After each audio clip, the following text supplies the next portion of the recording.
मेरा नाम अहमद है और मैं एक ट्रक ड्राइवर हूँ और मेरा रोज़ का काम था रात में ट्रक चलाना। इसलिए मुझे भूतों पर बिल्कुल भी विश्वास नहीं था, क्योंकि मैंने उस दिन से पहले कभी कोई वैसी चीज़ नहीं देखी थी कि मैं भूतों पर विश्वास कर सकूं।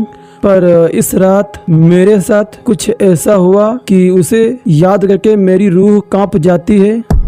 यह बात आज से तकरीबन 5 साल पहले की है, जब मैं और मेरा हेल्पर राजू हम सहारनपुर से 5000 ईंटें भरकर देहरादून जा रहे थे।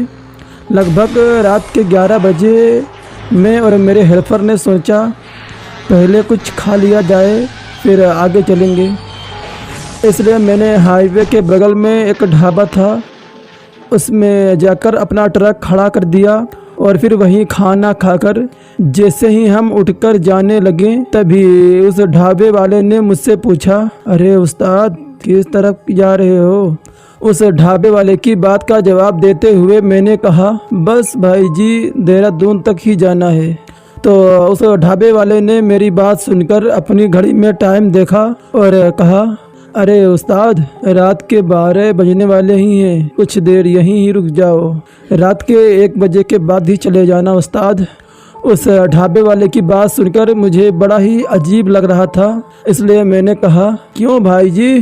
तो मेरी बात का जवाब देते हुए उस ढाबे वाले ने कहा, क्योंकि उस्ताद कोई भी रात के 12 बजे के बाद 1 किलोमीटर आगे जो बड़ा सा बरगद का पेड़ है उसे पार नहीं कर सकता, और उस बरगद के पेड़ से 1 किलोमीटर आगे एक और बरगद का पेड़ है और वहां से भी कोई उस बरगद के पेड़ को पार नहीं कर सकता।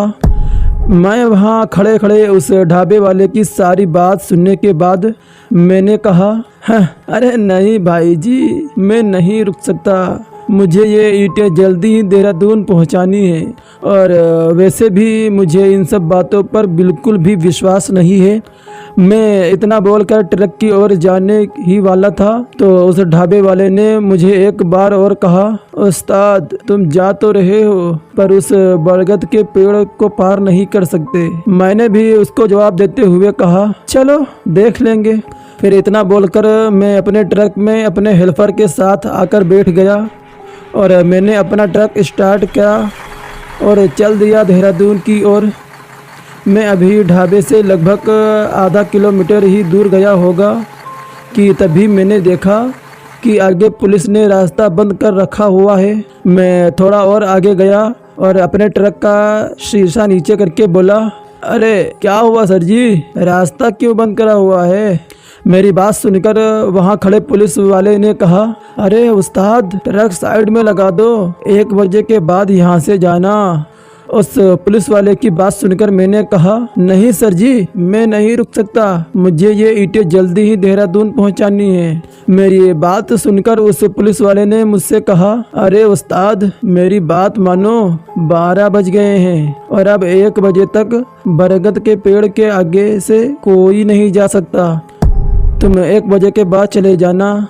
उसकी बात सुनकर मैंने कहा, नहीं सर जी जाने दो ना, मैं इन सब बातों को नहीं मानता सर जी। तो मेरी बात सुनकर उस पुलिस वाले ने कहा, जा तुझे जाना है तो जा, पर तू उस बरगद के पेड़ के आगे नहीं जा पाएगा। उनके इतना कहते ही मैंने तुरंत ट्रक को स्टार्ट किया और चल दिया।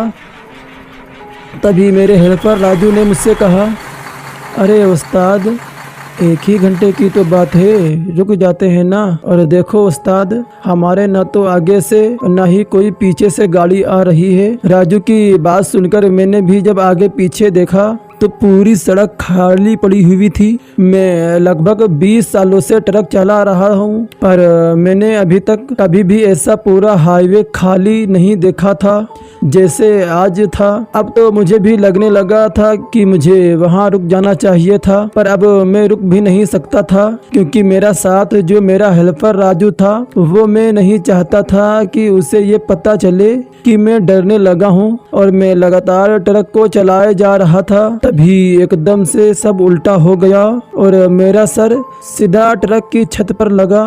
बाहर का नज़ारा भी उल्टा दिख रहा था। मुझे कुछ समझ में नहीं आ रहा था कि ये क्या हुआ। तभी राजू ने मुझसे कहा, अरे उस्ताद, अपना ट्रक पलट गया है। पर ये कैसे हो सकता है, क्योंकि हमारा ट्रक तो बिल्कुल सही चल रहा था और ना ही हमारे ट्रक का कोई एक्सीडेंट हुआ था। यही सब सोचते हुए मैं और राजू किसी तरह ट्रक से बाहर निकले तो हमारी आंखें फटी की फटी ही रह गईं। मुझे तो अपनी आंखों पर विश्वास ही नहीं हो रहा था, क्योंकि हमारा ट्रक बिल्कुल उल्टा हुआ रखा था और ऐसा लग रहा था जैसे किसी ने हमारे ट्रक को उठाकर उल्टा करके रख दिया हो, क्योंकि हमारे ट्रक में जो ईंटें लोड थी वो भी बिल्कुल वैसे रखी हुई थी और ना ही हमारे ट्रक में कोई निशान आया था।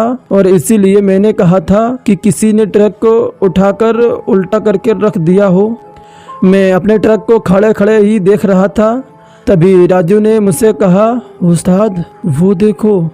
जिस ओर राजू ने देखने को बोला था, मैंने जैसे ही उस तरफ देखा तो मुझे समझ में आ गया कि वो सब हमें रुकने के लिए क्यों बोल रहे थे, क्योंकि मैंने देखा हमारा ट्रक कहीं और नहीं बल्कि उसी बरगद के पेड़ के सामने पलटा हुआ था।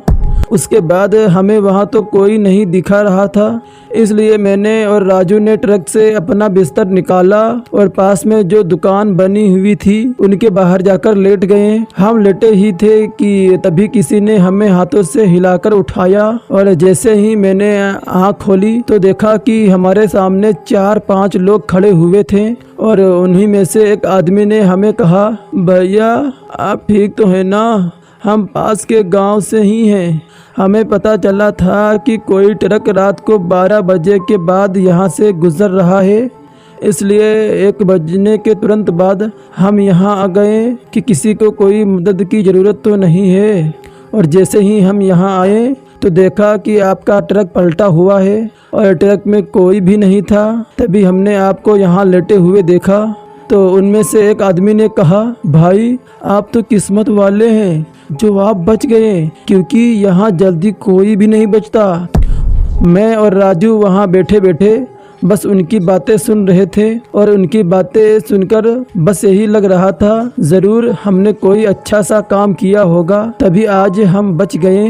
तभी उस गांव के आदमी ने अपनी बात को कंटिन्यू रखते हुए कहा, इस 1 किलोमीटर के अंदर अंदर लोग कहते हैं कि कोई चुड़ैल रहती है यहाँ पर और रात के 12 बजे के बाद उसके बच्चे सड़क पर खेलने को आते हैं, इसलिए वो चुड़ैल वहाँ कोई भी गाड़ियाँ नहीं आने देती और 1 बजने के बाद उनके बच्चे जब खेल कर चले जाते हैं तब कोई भी वहां आ जा सकता है। उस रात मैंने और राजू ने किसी तरह कट्टी और अगली सुबह क्रेन बुलाकर ट्रक को सीधा कराया और तब हम वापस देहरादून आए। और फिर उसके बाद मुझे वो रात जिंदगी भर के लिए याद हो गई, क्योंकि उस रात पता नहीं मैंने कौन सा अच्छा काम किया था कि उस रात हम लोग बच गए थे। और फिर उसके बाद से मैंने उस हाईवे पर रात में जाने से परहेज की, रात में वहाँ नहीं गया।